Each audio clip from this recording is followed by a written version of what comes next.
everybody. Illman and Mike Beer, the DRF race of the day for Wednesday, November the 25th. Well, it's opening day at Tampa Bay Downs, so let's do their feature race. Let's take a look at race number 8 and the field. We're going 6.5 furlongs. Optional claiming event for some nice older horses. Non-winners of one other than is your condition. $16,000 is your optional claiming price. You can download free formulator past performances for this race on the Race of the Day event page at DRF.com. Access them, handicap along with us. Mike, wide open on the morning line. The number 7, Haunted by the Music, is your 3-1 morning line favorite. But I wouldn't be surprised if several of these go off the favorite, most notably the number 2, High Five Cotton, who has a lot of angles.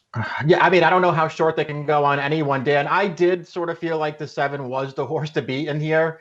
He's very lightly raced. He comes into this race in good form, and he's got the tactical speed that figures to play well in a race like this one. But you know what? It's not like he has some huge figure edge on this field. There are a lot of horses who are as fast or maybe even faster than him.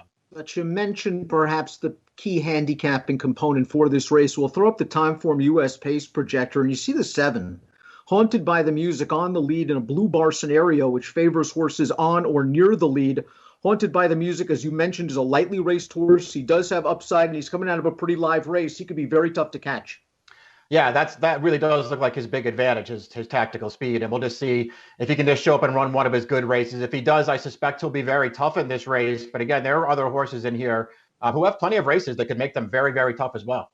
A horse at a big price expected to be coming from mid-packs, the number 1, Whiskey Dash. This horse has done well at Tampa Bay Downs in the past. As a matter of fact, he hasn't raced on dirt since his maiden win at Tampa Bay on July the 1st. Yeah, we'll see what this horse does back on dirt. I mean, as you mentioned, the last time he ran on dirt was over this racetrack, and he won very easily that day to break his maiden. It wasn't a fast race, but he's improved since then. His figures have gotten faster. It feels like coming back to dirt.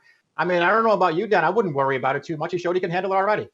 Let's watch the last race of the 2, High Five Cotton, winning for the 13th time in his career. He didn't have the easiest trip, I didn't think, this day. He was kind of forced down towards the inside, had to check a bit entering the turn.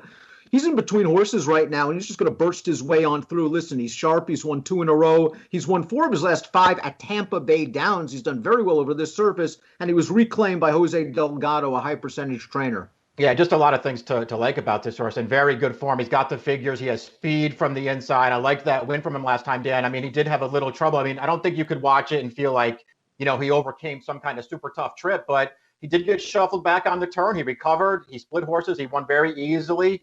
If you take his form apart a little bit, he's won 7 of his last 9 races sprinting on the main track.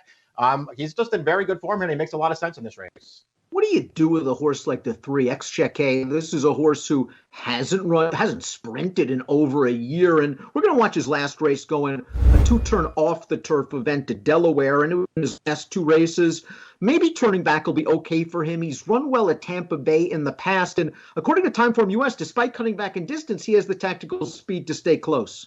Yeah, I mean, and generally speaking, I think you sort of are interested in horses turning back, especially when they have speed like this horse does. You know, his last race was fine, Dan. I don't think you're going to give him a big excuse for not winning there, but he did chase the pace the entire way, and it was a pretty solid pace. The winner closed to win. Of course, the horse that was on the lead in there was Red Again, and this horse, Exchequer, could never get by him.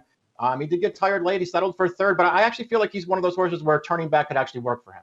And Red Again came back to win with an 85 buyer speed figure and an $8,000 starter allowance. Up next is the 4, Expensive Style. This horse is returning from Gulfstream Park. Now, we haven't seen him since July 19th. He was listed as a vet scratch in August, so this is a pretty long layoff, and it's a little bit worrisome.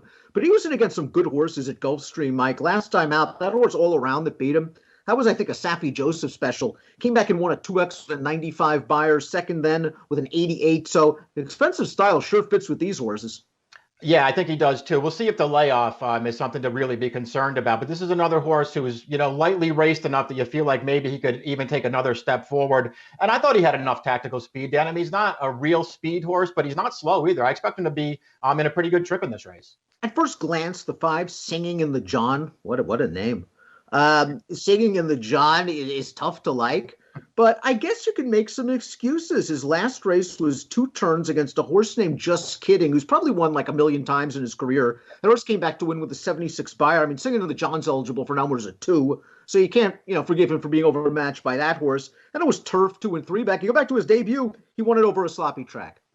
He did. That's the only time he's ever sprinted on the main track was that career debut. It was a wet track. It wasn't a fast race, and he did come from off the pace that day to win. It seems like he maybe has a little bit more speed at this stage of the game. He's a little bit of a wild card in here.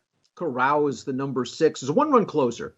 And if that time from U.S. pace projector is correct, he's probably going to be up against it. He's a real solid horse seeking his 13th lifetime win.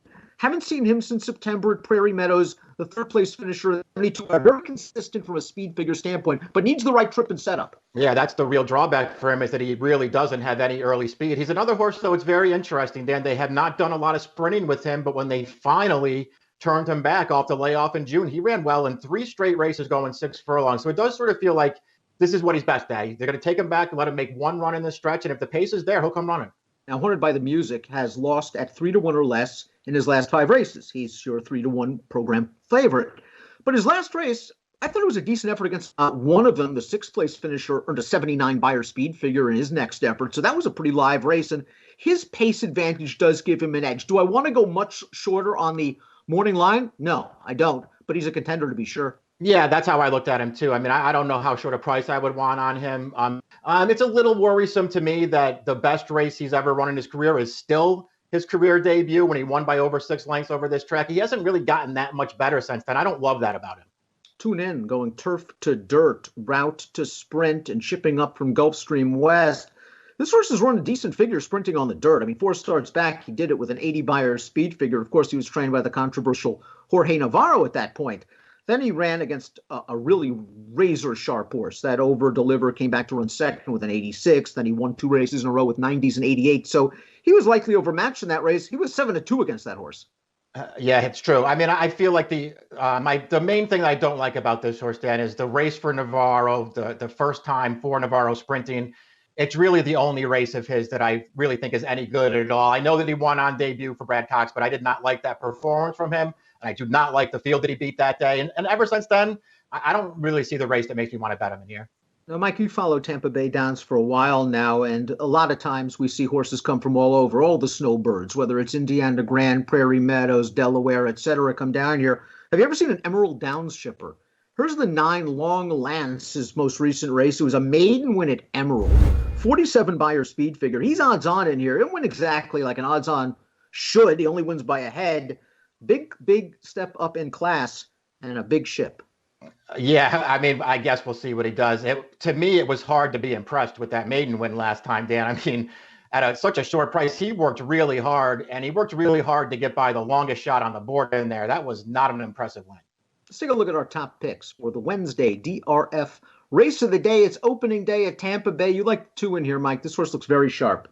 Yeah, I mean, again, I just feel like he's really logical in here. He comes into this race in very good form. He's got speed from the inside with a rider who tends to do the right thing in the races down here. I don't know. I just thought he made a lot of sense. I'm using that horse. He is my second selection. I respect him immensely. I have a feeling he's going to take money off the 5-1. I like the 3. I like him cutting back in distance. I really like this barn. I like the fact that he has enough speed where he isn't going to be coming from way out of it. I think he will hold to his morning line odds. So I like Exchequer a little bit in here. You're going to go with the 2. In the Wednesday DRF race of the day, it's the feature at Tampa Bay Downs. Good luck.